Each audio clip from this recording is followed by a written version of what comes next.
스테로이드 사용하면 다이어트 시에도 근육량 증가가 가능한가요? 아니면 근육량 감소가 안 되는 건가요? 스테로이드라는 거를 아예 안 쓰다가 끊었다가 다이어트를 하면서 쓰게 되면은 소폭 늘어나는 경향이 더 크다, 이렇게 볼 수 있어요. 스테로이드도 끊지 않고 그냥 쭉 쓰시는 분들도 많이 계시는데, 이제 그런 분들 같은 경우에는 현상 유지 혹은 약간 주는 정도, 그 정도의 이제 다이어트를 보일 수 있죠. 근데 일반적으로 아예 안 썼다가 다이어트 할 때 딱 쓰게 되면은 근육량은 조금 늡니다. 저 같은 경우에도 약간 늘어요. 대회 준비 시 크레아틴 섭취는 제한하시는 편인가요? 절대 제한하지 않죠. 대회 준비할 때는 오히려 크레아틴을 더 먹어야 됩니다. 이제 많은 분들이 좀 오해를 하시는 게, 이제 크레아틴을 먹으면은 뭐 수분이 차니까 시합 나갈 때는 뭐 크레아틴을 끊어야 되는 거 아니냐, 이런 말들을 하시는데, 크레아틴이 끌어들이는 수분은 근육에 차는 거지 피하에 차는 게 아니거든요. 그래서 무조건 크레아틴은 드시는 거 추천드려요. 이 코치님, 약물 진지하게 선수 생활할 생각은 없고 하고 싶은데 부작용 진지하게 다뤄주시면 안 되나요? 과대 포장된 부작용들이요. 그러니까 부작용은 항상 제가 말씀드리는 거, 저는 거의 그대로라고 봐요. 어떤 사람한테는 부작용이 없을 수도 있고 어떤 사람한테는 많을 수도 있다. 그렇기 때문에 이제 내가 부작용이 많이 나타나지 않는 몸을 갖고 있다면 뭐 술, 담배 하는 것과 다를 바가 무엇이 있겠냐. 그러니까 제 주장은 항상 똑같아요. 근데 이제 아무래도 그런 부작용이 크게 나타나는 사람들도 있기 때문에 위험하다고 하는 거고, 그렇기 때문에 의사들이 좀 개입을 하는 게 가장 좋은 방법이지 않을까, 저는 얘기를 드리는 거죠. 그리고 제 개인적으로는 이런 보디빌딩이 충분히 미용적으로 그 활용 가치가 높다고 생각을 하거든요. 왜 성형외과에서 성형을 하는 것처럼 어떻게 보면은 성형이라는 것의 부작용 굉장히 크거든요. 성형수술 잘못하면 사망할 수도 있고 뭐 피부 괴사할 수도 있고 여러 가지 부작용들이 있잖아요. 근데 그런 부작용들이 많이 있지만 한단 말이에요. 미용을 위해서. 근데 저는 그 스테로이드도 같은 맥락으로 병원에서 다루면은 훨씬 더 좋은 시너지가 나오지 않을까, 그 얘기를 항상 드리는 거죠. 그 부작용이라는 게 참 천차만별이다 보니까 이거를 진지하게 다룰 수도 없어요. 왜냐하면은 사람마다 다르잖아요. 그래서 그걸 어떻게 할 수 있는 방법은 의사들이야 다루는 게 최고다. 팔꿈치 보호대나 손목 보호대가 오히려 인대나 관절을 약하게 한다는 견해가 있던데, 부상 없는 사람은 보호대 안 차는 게 좋을까요? 6에서 8회 정도 중량 칠 때 기준으로요. 저는 개인적으로 차는 걸 추천드려요. 그런 게 있죠. 우리가 복대, 허리 보호대 같은 거 있죠. 그런 거를 장시간 차고 있으면은 관절이 실제로 약해져요. 근데 많은 사람들이 그 운동보호대를 하루 종일 차고 있는 게 아니잖아요. 그러니까 운동할 때만 찬단 말이에요. 근데 그 정도 시간으로는 관절이 약화될 정도의 그런 부작용을 만들기는 어렵다, 저는 그렇게 봐요. 그렇기 때문에 이제 관절보호대는 무조건 운동할 때 차는 걸 추천드립니다. 관절보호대를 차면은 확실히 미세한 떨림을 예방해 줄 수 있고 부상률을 낮춰줄 수 있고 운동의 효율은 확실히 올라가요. 그래서 저는 개인적으로 그런 보호대 쓰시는 거 아주 추천드려요. 랩풀 다운에서 이완할 때 데드행 정도까지 해야 하나요? 아니면 체스트업이 유지되는 정도까지 이완하는 게 좋을까요? 컨트롤이 된다면, 예를 들어서 랩풀 다운 자세 잡았어요. 광배근으로 데드행을 걸었는데 얘로 이렇게 텐션을 딱 잡을 수 있어. 텐션을 딱 잡아. 그러면은 데드행까지 가는 게 제일 좋습니다. 근데 그게 사실 쉽지가 않다. 벤치프레스 마찬가지. 예를 들어서 우리가 벤치프레스를 해요. 이렇게 했는데 네거티브를 끝까지 가져갔어요. 이때 이렇게 이 네거티브를 끝까지 가져간 상태에서 이렇게 수축을 잡을 수 있어. 수축을 딱 잘 잡아. 이러면은 네거티브 끝까지 가는 게 당연히 좋죠. 근데 그게 안 되는 사람이 많기 때문에 그 사람들은 자기가 컨트롤되는 지점까지만 가동 범위를 가져가는 것도 좋은 방법이다 라고 얘기를 드리는 거예요. 그래서 보면은 초보자분들은 랩풀 다운이 됐던 뭐 벤치프레스가 됐던, 벤치프레스가 보여드리기가 쉬우니까 벤치프레스 하다가 여기까지는 근육으로 딱 잡고 가는데 어느 순간 탁 풀리는 지점이 있거든요. 보통 그 최압으로 가면은 텐션을 유지 못하고 놓치는 분들이 많아요. 근데 그런 분들은 가동 범위를 차라리 제한을 걸어서 하는 게 훨씬 더 효율적일 수도 있습니다. 스포츠에서 약물 디자인하는 사람들의 기술이 더 앞서 있어서 적발하기 어렵다고 그러더라고요. 그게 어떤 원리인지 궁금해요.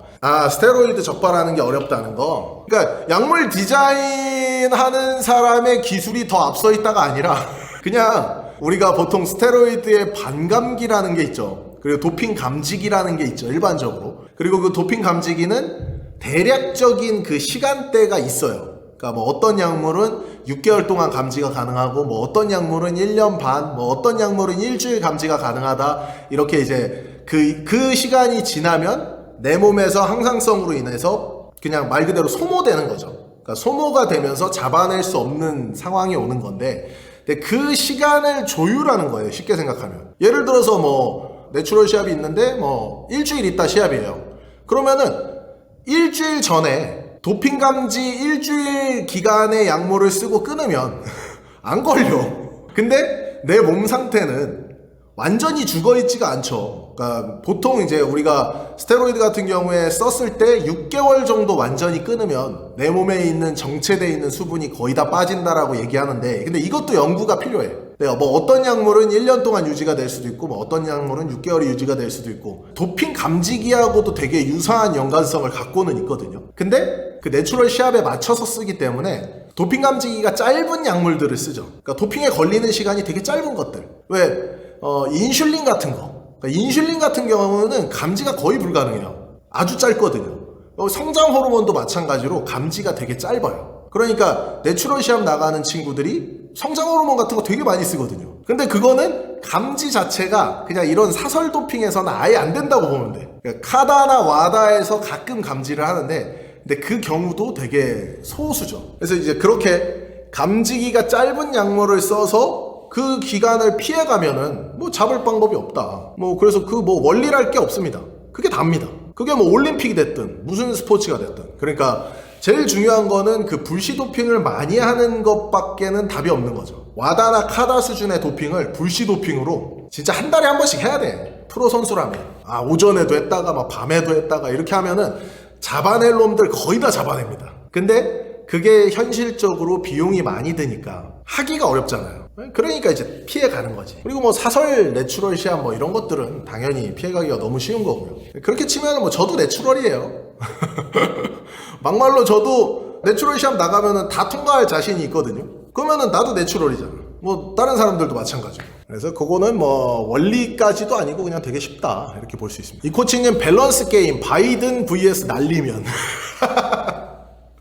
아니 나는 진짜 그걸 보면서 진짜 많이 생각이 들었던 게, 아, 사람들이 이렇게 단순할 수가 있나? 이런 생각을 되게 많이 들어요. 그러니까 무슨 얘기냐면 윤석열 대통령이 어떤 자리에서 나오면서 그 얘기를 했잖아요. 어떤 자리에서 나오면서 국회에서 뭐 바이든이 뭐 하면 뭐 날리면 바이든 쪽팔려서 어떡하냐 뭐 이렇게 얘기를 했는데, 그 자리가 무슨 자리인지를 알면 이 명칭이 이 무슨 말인지 이해가 될 거 아니에요. 근데 이 자리가 무슨 자리인지는 생각도 안 하고 그냥 윤석열 대통령의 그 발음에 메모리 돼 있어. 근데 이게 진짜 되게 무지한 일이거든요. 그러니까 어떤 사건이 일어나면 그 사건의 전후를 보면 이 사람이 어떤 주장을 하는 건지 되게 쉽게 알 수 있잖아요. 근데 되게 단순해요. 그 자리가 무슨 자리야?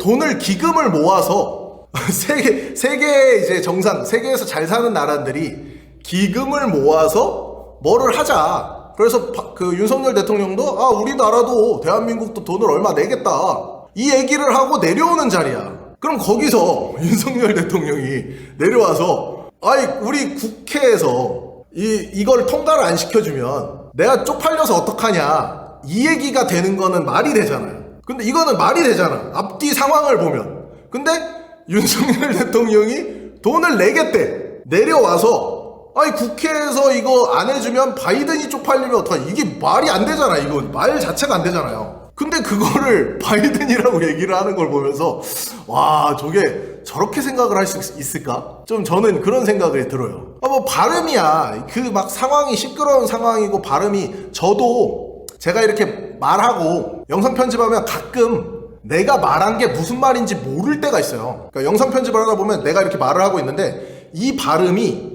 자동으로 번역해주는 프로그램이 있거든요. 거기다 돌리면은 뭐 이상한 말로 나와. 근데 그거 같아.